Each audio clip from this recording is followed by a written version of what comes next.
Hello friends, welcome back to our channel மாணவன் ஆசிரியர். இன்றைக்கி இந்த வீடியோவில் 2ஆம் பருவ பொது தொகுதிரி தேர்வு December 2024 6th standard science Tamil medium question paper தான் பார்க்க போகிறோம். ஸோ அது பார்க்குறதுக்கு முன்னாடி மாணவன் ஆசிரியர் யூடியூப் சேனல் சப்ஸ்கிரைப் பண்ணி கீழே இருக்கக்கூடிய பெல்லைக்கனை ப்ரெஸ் பண்ணி ஆன் வச்சுக்கோங்க. நமக்கு 6th standard science Tamil medium question paper பொறுத்த வரைக்கும் second term test December 2024 60 mark pattern 10 1 mark கேட்டிருக்காங்க. சரியான விடையினை தேர்ந்தெடுத்து எழுதுக. ஸோ அது கீழே ஏதேனும் 10 வினாக்களுக்கு மட்டும் விடையிலி 10 × 3 30. இதில் பார்த்திங்கன்னா நமக்கு சம்ஸ் எல்லாம் கேட்டிருக்காங்க. கம்பல்சரி சம் பார்த்தோன்னா கேட்பாங்க ஒரு சில டைமில். மெதுவான மாற்றத்தை வரையிறு.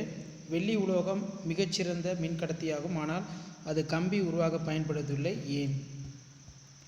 நெக்ஸ்ட்டு, ஒரு மெழுகுவர்த்தி எரியும் போது கீழ்கணும் மாற்றங்களை எவ்வாறு மாற்ற முடியும்? பணியில் உள்ள போக்குவரத்து காவலர் முகமூடி அணிவது ஏன்? தீ அணைப்பானைகளிலிருந்து தீயணை அணைப்பதற்கு ஏன் கார்பன் டை ஆக்சைடு வெளியிடப்படுகிறது? உங்களால் யூகிக்க முடிகிறதா?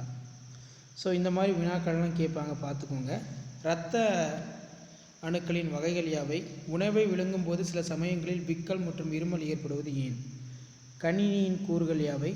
பின்வரும் ஒவ்வொரு பிரிவில் இருக்கும் குறைந்தது ஒரு வினாவை தேர்ந்தெடுத்து எழுதுக. வெப்ப விரிவை தகுந்த உதாரணத்துடன் விளக்குக. மின் மூலங்கள் என்றால் என்ன? இந்தியாவில் உள்ள பல்வேறு மின் நிலையங்கள் பற்றி எழுதுக. மாற்றங்களின் பல்வேறு வகைகளை விளக்கு. பூமியில் உயிரினங்கள் வாழ வளிமண்டலம் ஏன் தேவைப்படுகிறது? எவையேனும் 5 செல் நுண்ணுறுப்புகளையும் பணிகளையும் அட்டவணைப்படுத்துக. சுவாச மண்டலத்தின் மூலம் நடைபெறும் வாயுகளின் பரிமாற்றம் 3 வேறுபட்ட செயல்நிலை கொண்டது, அதனை விவரி. நாளமில்லா சுரப்பி மண்டலம் மற்றும் நரம்பு மண்டலத்தின் பணிகளை பட்டியலிட. பல்வேறு இணைப்பு வடங்கள் கூறி எவையேனும் 3 விளக்குக. இது ரொம்ப முக்கியமான கொஸ்டின். இது நல்லா படிச்சுக்கோங்க. மறக்காத வீடியோ ஃப்ரெண்ட்ஸுக்கு ஃபார்வர்ட் பண்ணிடுங்க. தேங்க்யூ.